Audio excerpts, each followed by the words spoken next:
que d'après vous, au Char, on fait des prélèvements sur des personnes en état de mort encéphalique? Je ne sais pas c'est quelle mort, mais j'ai vu un panneau la dernière fois d'un organe au Char. À l'hôpital de Cayenne, on peut donner ses organes depuis 2012. Le prélèvement est possible sur des donneurs en état de mort encéphalique. Et en effet, il y a des affiches dans les couloirs du centre hospitalier de Cayenne. Et pour vous, est-ce qu'au Char, on fait des prélèvements sur des personnes en état de mort encéphalique? Je n'ai aucune idée. Je ne pense pas que ça se fasse en Guyane. D'accord. Mais est-ce que ça se fait sur des personnes qui sont en état de mort encéphalique? Déjà, mort encéphalique, il faudrait que je comprenne ce que ça veut dire. Et puis, si ça veut dire qu'ils sont morts cérébralement, ça m'étonnerait que ça se passe à Cayenne. La mort encéphalique, la mort cérébrale, en fait, ça veut dire la même chose. Le mot mort cérébrale, c'est celui qu'on utilise dans le langage courant. Pareil aussi, je pense que métropole peut-être doit se faire, mais en Guyane, je n'ai pas l'information. À l'hôpital de Cayenne, on peut donner ses organes depuis 2012. Le prélèvement est possible sur des donneurs en état de mort encéphalique.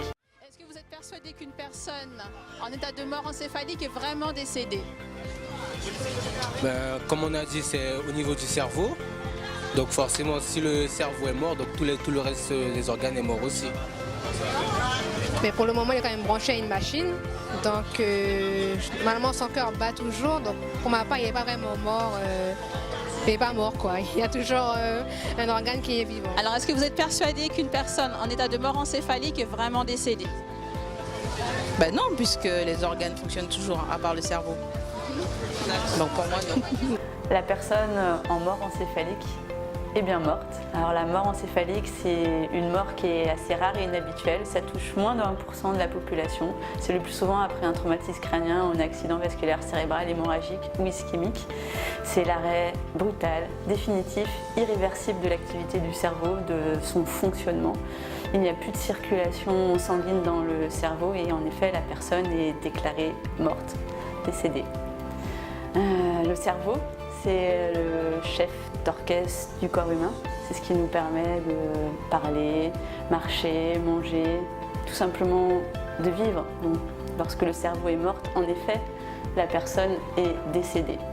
Dans notre pratique clinique, on constate au chevet du patient que la personne est décédée et pour confirmer ce décès, on réalise des examens complémentaires, on réalise un angioscanner. C'est après cet examen que nous recevons les proches de la personne pour leur annoncer le décès. Et seulement après cela, on va commencer ce processus de don d'organes. Et oui, artificiellement, alors que la personne est décédée, on peut avec nos machines et nos médicaments faire battre le cœur, fonctionner le corps humain pendant quelques heures à plusieurs jours pour permettre éventuellement ce don d'organes. D'après vous, quel pourcentage de la population est favorable à un don d'organes? Vous savez pas? 20, 30, 40? 35%, 30%. Et vous? Je pense aussi, mais je pense que si les gens ne sont pas favorables, c'est parce qu'ils ne savent pas qu'ils peuvent le faire, tout simplement. D'accord. Je sais que maintenant on a légiféré dessus et si la personne ne donne pas son accord, c'est automatique. Pour moi personnellement, sauver une vie c'est important. En France, 67% de la population est plutôt favorable au don d'organes. Ces dons vont permettre à 4 000 à 6 000 personnes par an d'être greffées. Alors c'est un taux qui est en progression chaque année. En 2015, ça a progressé de 7%. Mais c'est encore un chiffre qui est insuffisant puisque plus de 20 000 personnes sont en attente d'une greffe en France.